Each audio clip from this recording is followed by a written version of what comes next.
آداب، آئیے شروع کرتے ہیں خبروں کا سلسلہ اعتماد کے ساتھ۔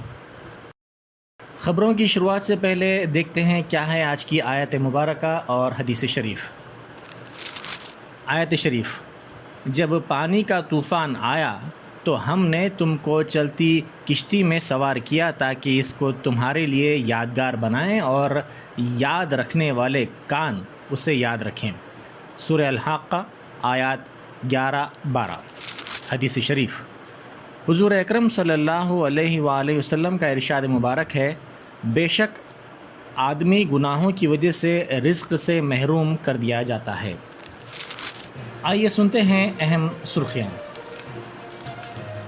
کوئلہ بحران پر وزیر اعظم کا جائزہ اجلاس۔ برقی کمپنیوں کو یومیہ 1.6 ملین ٹن کوئلہ فراہم کرنے کی ہدایت۔ مانسون کے بعد سپلائی بہتر ہوگی، وزیر کوئلہ کا دعویٰ۔ بھارت بائیو ٹیک کی بچوں کی ویکسین کو اجازت دینے کی سفارش۔ غازی آباد مندر میں داخل ہونے پر 10 سالہ مسلم بچے سے پوچھ تاچھ۔ شوپیان میں 5 عسکریت پسند ہلاک۔ تلنگانہ میں 1 منٹ کے لیے بھی برقی کٹوتی نہیں ہوگی، 200 سال تک درکار کوئلہ موجود، ملک میں امکانی بحران کے لیے مرکز ذمہ دار، جگدیش ریڈی کا الزام۔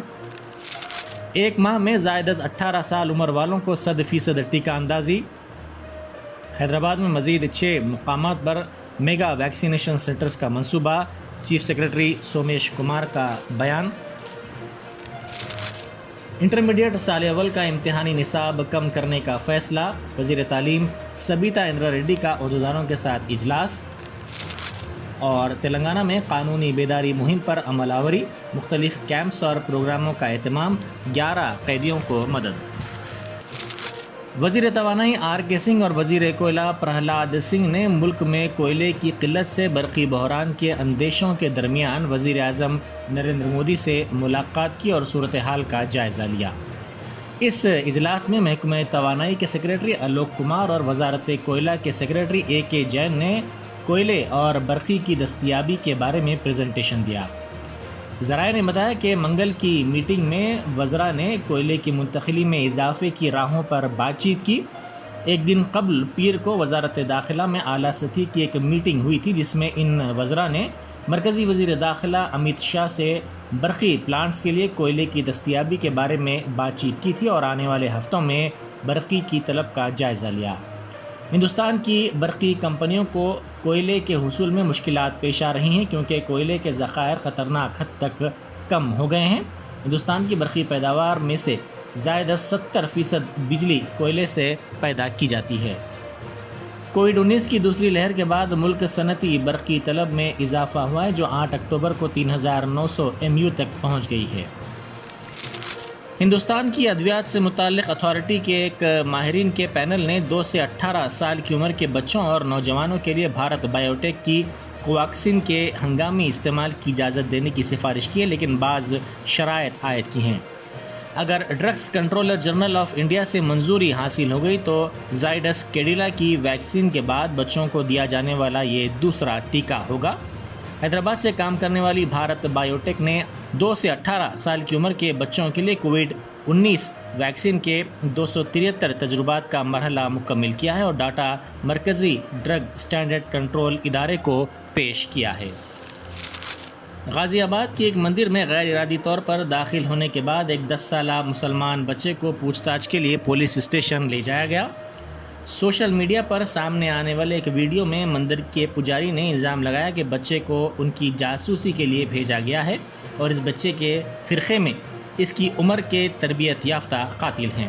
پجاری کو یہ الزام لگاتے ہوئے بھی سنا جا سکتا ہے کہ سروے کے لیے وہ مندر کے احاطے میں داخل ہوا، لیکن پجاری نے ادعا کیا کہ اس بچے کو چھوا تک نہیں گیا ہے۔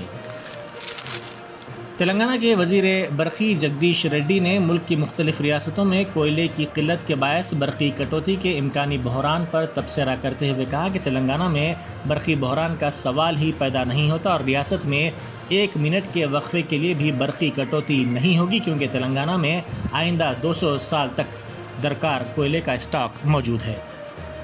میڈیا سے بات کرتے ہوئے جگدیش ریڈی نے کہا کہ آج ملک بھر میں کوئلے کی پیداوار کی قلت پیدا ہو گئی ہے، اس کے لیے مرکزی حکومت کے فیصلے ہی ذمہ دار ہیں۔ انہوں نے کہا کہ کوئلے کی قلت کی وجوہات مرکزی حکومت کو عوام کے سامنے پیش کرنی چاہیے۔ جگدیش ریڈی نے کہا کہ تلنگانہ بھر میں پیدا ہونے والی برقی کو حیدرآباد منتقل کرنے کا منصوبہ تیار کیا گیا ہے۔ اس کے علاوہ حیدرآباد سے دیگر اضلاع کو برقی سربراہ کرنے کے بھی انتظامات کیے گئے ہیں۔ چیف سیکریٹری سومیش کمار نے منگل کو اس اعتماد کا اظہار کیا ہے کہ آئندہ ایک ماہ میں زائد از 18 سال عمر کی آبادی کے لیے 100% کووڈ ٹیکہ اندازی کا نشانہ حاصل کر لیا جائے گا۔ انہوں نے کہا کہ روزانہ 3 تا 4 لاکھ افراد کو ٹیکے دیے جا رہے ہیں اور ٹیکوں کی سربراہی میں بھی بہتری آئی ہے۔ انہوں نے کہا کہ محکمہ صحت آئندہ ماہ تک نشانہ حاصل کر لے گا۔ حیدرآباد کے خواجہ گوڑے میں واقع GHMC اسپورٹس کمپلیکس میں میگا ویکسینیشن سینٹر کے دورے کے بعد میڈیا سے بات کرتے ہوئے چیف سیکریٹری نے بتایا کہ اس سینٹر پر روزانہ صبح 7 بجے سے 11 بجے شب تک ٹیکہ اندازی کے انتظامات کیے گئے ہیں۔ وزیر تعلیم سبیتا اندرا ریڈی نے کہا ہے کہ انٹرمیڈیٹ سال اول کے امتحانات میں نصاب کو کم کرنے کا فیصلہ کیا گیا ہے۔ انٹر سال اول کے امتحانات کے انعقاد کے سلسلے میں عہدیداروں کے ساتھ ایک اجلاس منعقد کرنے کے بعد میڈیا سے بات کرتے ہوئے سبیتا اندرا ریڈی نے کہا کہ انٹر سال اول کے طلباء کے لیے مفت میں اسٹڈی مٹیریل بھی پیش کیا جا رہا ہے۔ مختلف مضامین کے ماہرین کی مدد سے یہ مٹیریل تیار کیا گیا ہے۔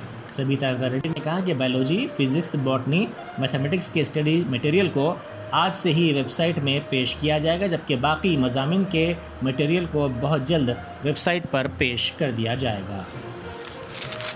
حکومت ہند کی جانب سے آزادی کے 75 سال کے موقع پر آزادی کا امرت مہوتسو منایا جا رہا ہے۔ محکمہ انصاف حکومت ہند نے 8 نومبر سے 14 نومبر تک ہفتہ قانونی خدمات کے اہتمام کا فیصلہ کیا ہے، جہاں 9 نومبر 1995 کو ہی لیگل سروسز اتھارٹی ایکٹ نافذ العمل ہوا تھا۔